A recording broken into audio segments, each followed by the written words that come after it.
vámonos a este tipo de perfil de personas Vale. que buscan maximizar sus ganancias de masa muscular y optimizar y maximizar su rendimiento. Vale. Gente powerlifting, crossfit, etcétera, etcétera. Vale. ¿Dónde empieza un ejercicio? ¿Dónde empieza a considerarse un ejercicio lesivo? ¿O cuáles son, mejor dicho? Reformulo la pregunta. ¿Cuáles son los ejercicios que tú ves que son potencialmente lesivos en este tipo de perfil de personas? Vale. Yo diría que no son ejercicios tal cual, sino que tienen que no cumplir ciertas características. Por ejemplo, la mayoría de personas cuando se lesionan al principio, cuando no tienen ni puta idea de hacer las cosas. Por ejemplo, entras al gimnasio y te pones a hacer un peso muerto. ¿Por qué hay una probabilidad alta de que te lesiones en el gimnasio haciendo un peso muerto? Uno, porque no sabes programar las cargas. Dos, porque no conoces el patrón de movimiento y a tu cuerpo no le has expuesto ese patrón de movimiento como para hacerlo de forma eficiente, ¿no? Entonces, ¿qué es lo que diría? Punto número 1. Para que un ejercicio tenga un riesgo de lesión bajo, tiene que tener una alta estabilidad. Es decir, tú mismo tienes que poder centrarte al 100% en aplicar fuerza. Si no te centras en aplicar fuerza y te centras más en no meterte una hostia... En estar estabilizándote, colocándote, etcétera, eso es. etcétera. Si te centras más en no meterte una hostia, o no irte para atrás o para el lado, lo que sea, significa que el riesgo de lesión es alto. ¿Por qué? Porque hay una incertidumbre en ese ejercicio de que no sé lo que va a pasar, tan grande que, pues igual de repente, estoy en una sentadilla búlgara. O sea, por ejemplo, ¿qué es más lesivo? ¿Una sentadilla búlgara o una sentadilla normal? Pues una sentadilla búlgara. ¿Por qué? Porque es más inestable. Entonces hay más probabilidades de que no te hayas colocado bien, de que te vayas hacia el lado, de que no alinees correctamente la carga, de que la rodilla se vaya, etcétera, etcétera. En la sentadilla también es más inestable. 100%. O sea, es un ejercicio es un ejercicio inestable. ¿Dónde, por ejemplo, hay un riesgo de lesión bastante bajo? En una prensa de piernas. En una sentadilla jaca. ¿Por qué? Porque lo único que tienes que hacer es centrarte en empujar una plataforma.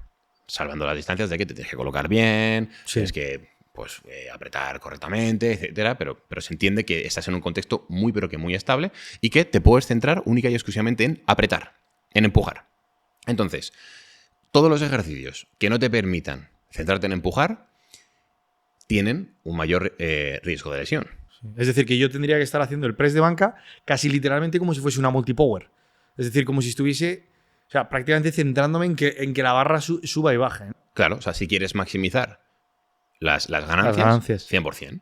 ¿Significa que el press de banca no te vaya a hacer ponerte fuerte? Negativo, pero volvemos a lo mismo. Estamos hablando de biomecánica. Esto es algo objetivo. Si estás en una multipower, en un entorno estable, te puedes centrar mucho más en aplicar fuerza. Si estás en un press de banca libre, tienes que estar más pendiente de la estabilidad. Hay una mayor probabilidad de que no hagas una trayectoria adecuada, de que se te suba más el hombro un poco menos, lo que sea. En una multipower te pueden ocurrir cosas a ti a nivel articular, pero la barra sube y baja por el propio raíl. Por lo tanto, no hay más pérdida que eso, ¿no? Salvando lo que te digo, la distancia de tener que colocarte bien y estar pendiente de que no se muevan las cosas, más allá de que tú levantes la carga y que el codo vaya bien en su línea, y el hombro, etcétera, etcétera. Entonces, eso es lo principal. Y también,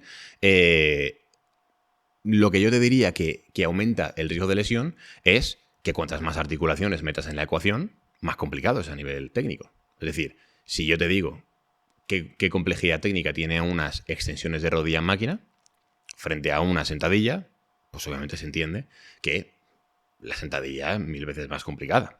En cambio, unas extensiones de rodilla, pues volvemos a lo mismo. Muy tonto tienes que ser para hacer mal unas extensiones de rodilla en máquina. Entonces, obviamente, va a ser más lesivo o un mayor riesgo de probabilidad de lesión la parte de la sentadilla. Pero sobre todo porque hay más cabos sueltos que tú te tienes que te tienes que responsabilizar de saber ajustar.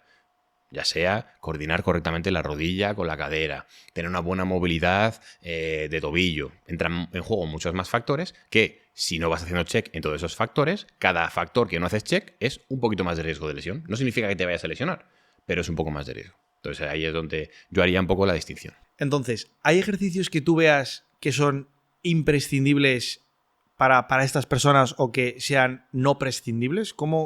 ¿Qué es para ti? Es decir, entre ejercicios, por ejemplo, multiarticulares y analíticos, ¿no? Por ejemplo, es decir, vale. Hay corrientes que te dicen, en un lado te está peloteando y te dice multiarticulares, básicos, y hay otro que te dice que no hace falta hacer básicos. ¿Cuál es tu opinión al respecto sobre esto? Lo que cuando tengo que decidir ¿Qué tipo de ejercicio utilizo en alguien? Yo me baso, lo primero, en base al tiempo que tiene esa persona. O sea, por ejemplo, si de repente me viene alguien que tiene que entrenar en 45 minutos, pues es imposible que le intente desarrollar el hombro, el codo, o sea, bíceps, tríceps, o sea, todos los ejercicios, o sea, todos los grupos musculares diciendo, venga, pues en el hombro vamos a hacer elevaciones frontales, laterales y pájaros con mancuerna, bíceps y tríceps, y luego cruces de... O sea, es imposible. Es imposible porque si quieres atacar todos los músculos, desde todos los ángulos, con toda la variabilidad para cumplir el mejor entrenamiento, en media hora no te da tiempo. En una hora tampoco te da tiempo. Y más aún cuando el servicio, por ejemplo, del entrenador personal es una hora, pero entre que viene, calienta, no sé qué, no sé cuántos, el entreno son 35-40 minutos. Por tanto, eso es el tiempo que realmente tienes para conseguir que la persona se vaya con su estímulo adecuado y su dosis de fatiga efectiva. Entonces, si es poquito tiempo, ejercicios multiarticulares, porque te garantizas que con esas pocas series has matado diferentes pájaros de un tiro, ¿no? Pues hago un press horizontal y meto pectoral, tríceps y deltoides anterior. Genial, ya he hecho 3 checks. Entonces, si le meto encima con una super serie con un patrón contrario, como puede ser un remo horizontal, las variantes que sean, si lo quieres hacer en polea, en mancuerna, me la pela. A partir de ahí ya, el entrenador que sepa de biomecánica, pues ya sabrá cómo tendrá que hacerlo, ¿vale? Pues genial, pues encima se ha cortado un poquito más el tiempo. Ahora, si tienes el tiempo disponible, como para poder hacer lo que tú quieras y realmente irte a lo más eficiente, pues yo te diría que jugaras un poco con los dos tipos de ejercicios, porque al final todo tiene sus beneficios. Por ejemplo, si hago un ejercicio multiarticular, toco más grupos musculares, pero los estimulo menos. Una cosa es activación y otra cosa es estimular. Yo puedo ahora mismo activar mi tríceps porque estoy generando una flexión de codo, pero yo por hacer muchas flexiones de codo así no me crece el tríceps, o sea, el bíceps. Lo que me crece el bíceps es cuando realmente lo estimulo y para eso necesito peso, es decir, demandas y meterlo cerca del fallo muscular o en el propio fallo muscular. ¿Bien? Entonces, si lo que busco es estimular al máximo un músculo, lo primero que tengo que hacer es aplicar fuerza muy bien. O sea, volverme en un especialista de aplicar fuerza con todos los contextos que hay. Y la mayoría de contextos que hay es que la gente no tiene unas pedazos de máquinas en su gimnasio que tiene una estabilidad perfecta y tal. Entonces, lo que utilizaría serían ejercicios multiarticulares. Ejercicios en los cuales sí, hay un poquito menos de estabilidad, hay más grupos musculares involucrados y, por tanto, me hago mejor a la hora de mover cargas, ¿no? Como que tengo un movimiento más fino. Eso, después, cuando yo coja cualquier otro ejercicio, un poquito más sencillo, como por ejemplo puede ser, pues yo qué sé, si vengo a hacer remos y dominadas, cuando coja un pullover, seguramente le pille más el tranquillo que si vengo de hacer pullover y me ponen en un remo. ¿Se entiende la diferencia, no? Sí. Ok. Y por lo tanto yo diría que, uno, hay que meter ejercicios multiarticulares, 100%, te vuelven muy bueno movilizando cargas. La forma en la cual llegas al fallo muscular en un ejercicio multiarticular es muy diferente a cuando llegas al fallo muscular a un ejercicio monoarticular. No es lo mismo fallar en una prensa de piernas que fallar en unas extensiones de rodilla. Son dos experiencias completamente diferentes. Una es graciosa, la otra igual te mueres. Bien, entonces claro, pues cuando has fallado muchas veces en la prensa de piernas, lo más probable es que sepas sacarle mucho más partido a cualquier otro ejercicio de pierna, porque te has llevado unos niveles de intensidad y de esfuerzo tan grandes que después unos niveles más bajitos pues te permiten poder achuchar un poquito más. Pues al final todo tiene sus beneficios, ¿no? Y luego, por otro lado, también hay que pensar lo siguiente, y es, no puedo meter todo mi entrenamiento si realmente quiero una dosis perfecta de ejercicios multiarticulares porque me generan mucha fatiga.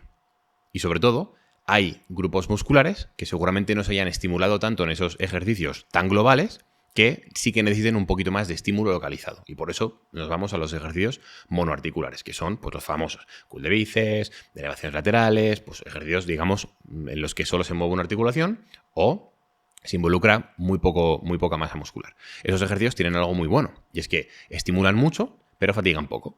No es lo mismo la fatiga que tú te llevas en un press militar que la fatiga que te llevas en unas elevaciones frontales.